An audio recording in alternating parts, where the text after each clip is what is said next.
और देखिए I2U2 summit में चीन को घेरने का प्लान बनेगा। चीन को चौतरफा घेरने का प्लान भारत और अमेरिका ने मिलकर बनाया है I2U2 ग्रुप। और I2U2 को पश्चिम एशिया का क्वाड कहा जाता है, जिसका जिक्र हम थोड़ी देर पहले कर रहे थे।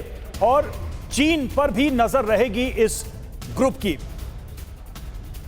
आसिफ रमीज साहब, यह सवाल मैं आप ही से कर रहा हूं, चीन पर नजर तो है, ईरान जैसे देश को भी बैलेंस करने की कोशिश चूंकि अमेरिका इजराइल से की तरफ से की जा रही है, और ऐसे में देखिए एक रूस की तरफ से भी ईरान की तरफ हाथ बढ़ाया जा रहा है। तो मैं ये क्वेश्चन करना चाह रहा था आसिफ साहब आपसे कि चाहे वो मिडिल ईस्ट हो, चाहे वो मुस्लिम कंट्रीज हो, इजराइल की यहां पर मौजूदगी इस ग्रुप में उसे कैसे देखा जा रहा है, तब जबकि यूएई एक मुस्लिम कंट्री है अगर देखा जाए तो, और उसके साथ ये कोलैब हो रहा है।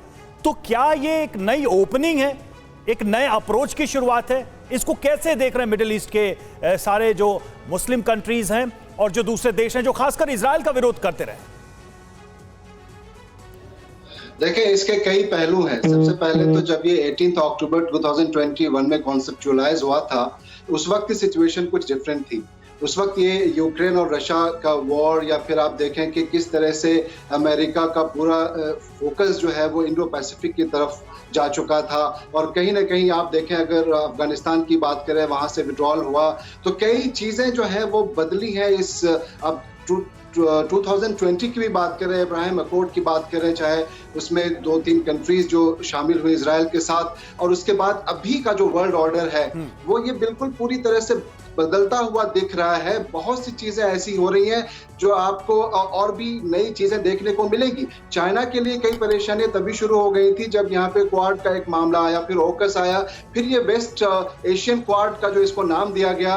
ये अपने आप में कई चीजें ऐसी हैं जो चाइना के लिए परेशानी का सबब तो है ही, लेकिन आपको मैं बताऊं कि यूक्रेन के वॉर के बाद जो हालात बदले हैं, चाहे आप फूड क्राइसिस की बात करें, आप इसमें आप इन तमाम ऑब्जेक्टिव्स को भी आप देखें इसके, चाहे फूड सिक्योरिटी है, चाहे हेल्थ है, चाहे स्पेस हो, ट्रांसपोर्टेशन हो, इन तमाम चीजों को देखते हो। अगर फूड सिक्योरिटी पे सबसे पहले मैं आऊं तो बताऊं कि चाहे इजिप्ट का इधर एक इलाका देखें, जीसीसी के दूसरे कंट्रीज देखें, पूरे अरब वर्ल्ड में देखें, हर जगह इन चीजों पे प्रिपरेशन की जरूरत है। और इस चीज को अगर आप पॉजिटिवली भी देखें, इकोनॉमी की तरफ से तो ये निकला ही था, एक शुरुआत हुई थी, लेकिन इसका शिफ्ट बदलता हुआ गया है क्योंकि वर्ल्ड ऑर्डर भी बदले हैं और कई सर, आपकी बात से ये साफ समझ आ रहा है कि चीन अभी डरा हुआ है, और ये असुरक्षा की भावना चीन में आखिर है क्यों? हालांकि इसी के तहत हम आगे और इंफॉर्मेशन वॉल पर डिटेल शेयर करना चाहेंगे, क्योंकि इस समिट के जरिए जो साझा निवेश को लेकर चर्चा हो रही है उस पर इंफॉर्मेशन वॉल में आपको बताऊंगी कि आखिर I2U2 का पूरा एजेंडा है क्या।